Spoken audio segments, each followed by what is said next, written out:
To start things off, what makes NFTs? Four things, right? So transparency, indivisibility, transferability, interoperability. This is what makes them unique. And their uses can be broadly in two buckets, secular or broad. When I say secular, these are limited to ecosystem or NFT projects. When I say broad, these are applications for humanity at large. So secular could be staking, exclusivity, redeemable benefits, stuff like that. Broad are large human applications. So these could be ticketing, voting, real estate, IP, authentication. That's phase two. We're right now in phase one, which is secular ecosystem-specific use cases. So how do we move to phase two is sort of function of tech, and with that will come the adoption. So where are we in terms of tech? This is, I'm trying to move this slide, yes. So this is where Web 2 tech curve has evolved. By that I mean there's a constant handshake of app and infrastructure. So this app infrastructure cycle constantly moves on. As the apps develop, it breeds the need for infrastructure, which inspire a few apps. And there's a time for everything, because YouTube could not happen in 1995. It had to happen in 2005 because broadband had to develop in 2000s for that. This is essentially what Danny Grant and Ross Graceman came up with USB about 5 years ago with the paper called Myth of Infrastructure Cycle. This is universal. So where are we in terms of Web3? Lots of L1s, L2s, rollups, CKs, wallets, browsers, extension. But really, where are the apps? Where are the users? And when we develop a lot of infrastructure divorced from apps and divorced from use cases, we have sort of barren lands. And this is what we want to avoid. This is something that has happened across, beyond tech cycles as well. So we've had a lot of aeroplanes, which then inspired the need for airports, which is infrastructure. We've had a lot of electric bulbs developed first, which then inspired the need for large-scale electric grids. In crypto, in Web3, where we are at that very juncture, where we have lots and lots of infrastructure, but we need the apps. And this is my lovely friends, where NFTs come in. So NFTs enable apps and adoption. Because this is a new game and it's got new rules. With simple tools done right daily, such as content, virality, engagement, NFTs can enable adoption like no other. Some of the best crypto founders, Web3 people you see on Twitter are not KOLs, but actually the founders running the projects themselves. So a little bit more. In terms of my mental model, the way I look at it, is that the first wave of Web3 was largely designed around the fungible tokens. So all of the gains were, the core asset value accrual came back to their fungible tokens. Then came the next wave perhaps, which was sort of a blend of NFTs and fungible tokens together.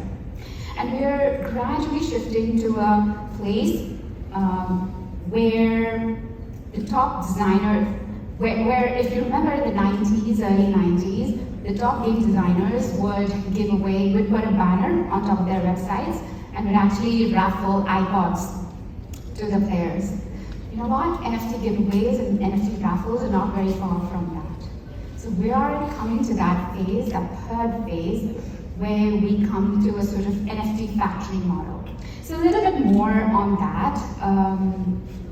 But first, this is how my mental model has evolved, very simply from Web 1, Web 2 to Web 3, so which is where we have tools of NFTs powered with what is happening with AI across the space. This is something we've used in our own products and platforms as well, as I'll double click on in a minute, especially with our NFT platform More and our AIGC tool. So Now, how all of this theory translates into action from ourselves being Fine Satoshi Lab, into our products is as follows. So the first point of contact is bells and whistles, of course. Gas hero. We believe gaming is going to be one of the major adoption reasons for people to come on Web3 rails. And for gaming in Web3, NFTs are going to be not just a feature, but the future. This is where our new game called Gas Hero will play. It's at the intersection of social, Web3, and strategy. We've learned a few things from our power app, STEPN, on how to make the economy sustainable by fixing asset surplus, on how to include social gameplay, which is very important, and third, and most importantly perhaps, how to improve the game experience itself. A little bit of alpha, we just rolled out or started the community testing. There are about 3,000 spots, so please do check out our Twitter at Insta Officiel on more details on how to find a spot to test in the game. The second one is more. It's an NFT platform. So the way we think of FSL is a combination of front-end and back-end applications. The front-end applications are the ones that face the users, the consumers. So, which is where we have STEPN in lifestyle space, which is where we have Gas Hero in gaming space, and there is something coming up on social space next year. On the back-end space, we build infrastructure to support these front-end apps. So we've got our own DEX, which is called Door, and we've got our own marketplace, which is called More. This is where we want to power and support artists, art, all kinds of creators, retail as well, not just whales. We believe, therefore, NFT culture is entertainment, and entertainment is a killer feature. Speculation is not just a bug, but a feature here. Last but not the least is, of course, STEPN. I often say that our digital sneakers got people moving way more than even physical sneakers, and I've spoken to people at Nike and Adidas. So, yeah, cheers to STEPN. And while we are talking of innovation and how STEPN got real utility to NFTs, there's stuff happening, yes, albeit in small numbers. So whether it's in music with Rihanna, whether it's in ticketing with Coachella, whether it's virtual fashion with Artifact and Nike, whether it's physical art, and who's not heard of Banksy, or fundraising, or education, where universities are putting degrees on NFTs, or in fact, I heard in India in a state where even the police complaints were being put on NFTs to avoid corruption. So yeah, there are stuff happening from LVMH to these small-scale initiatives, which soon will find broad applications. I mean, that's how internet started, with TCP/IP in a small defense lab, and today the penetration is close to 90%. Talking of penetration and adoption, yeah, everybody's feeling a little bit glum till a few weeks ago. Of course, not Solana Communauté anymore. Yeah, we love the price action, of course.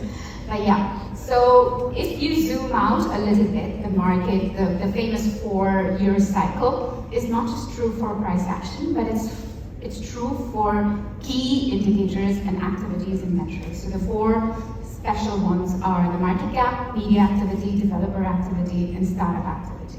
And if you look at these numbers, especially the dev activity, across 4 years, not just double-digit growth, but 84%. I think this is the picture that matters. So please, please, please, innovator stage, innovation, Solana for devs and builders. Builders of all the people, builders are the ones who should not be discouraged by markets, by highs and lows. I was just actually debating with one of the senior people here. And market cycles are true to humanity, to human nature. What goes up must come down, what is down must go up. Whether it's automotive industry, whether it's financial industry, whether it's any industry, whether it's geopolitics, whether it's countries, whether it's wars, whether it's life itself, life and death. Cycle is a fact of life, and history time and again has taught us. Crypto is just a blip on the horizon, just a drop in the ocean. So cycle is, if it's cyclical, it's true, it's good. That means it's not pumped up, that means it's not fake, that means it's organic. So let's embrace the cycle. What is truly heartening is that despite all these cycles, there are just double-digit growth looking forward to us. So let's build, let's get wrapped up, let's build utility, let's build sustainability for things that are going to last. So what to build? As you can see, we believe we're betting on the fact that crypto's consumer moment is coming. Yes, it may take time, but we need to build. So whether it's gaming, virtual worlds, messaging, fitness, education, collectibles, fintech, shopping, most of the apps either are going from Web 2 to Web 2.5 model or dipping their toes in Web 3. So Sugartown, for example, with their free mints already, I think the last they minted 3,200 ETH, so about $5 million, not bad for a free mint. So that's a game from Zynga, right? So if AAA games are entering and doing so well, that's good. That's not competition, that's expansion. That's what we need. And that means that people are paying attention. And not to mention, of course, BlackRock and the liquidity, these guys are going to bring. So, with that being said, if crypto's consumer moment is coming, are you guys ready? Because we at FSL are, this is our suite of portfolio with STEPN, with our Dex Door, with our NFT marketplace More. Experiment is our retail platform on More for creators. Smack is our AI-powered anti-cheat tool. Yes, Hero is of course a star game. Wait for it in December. It's already breaking records on Polygon. It's the volumes are more than top 5 collections put together. And last but not the least, GNT, our AIGC tool. So yes, we're ready. Thank you for listening here. Cheers. Bye-bye.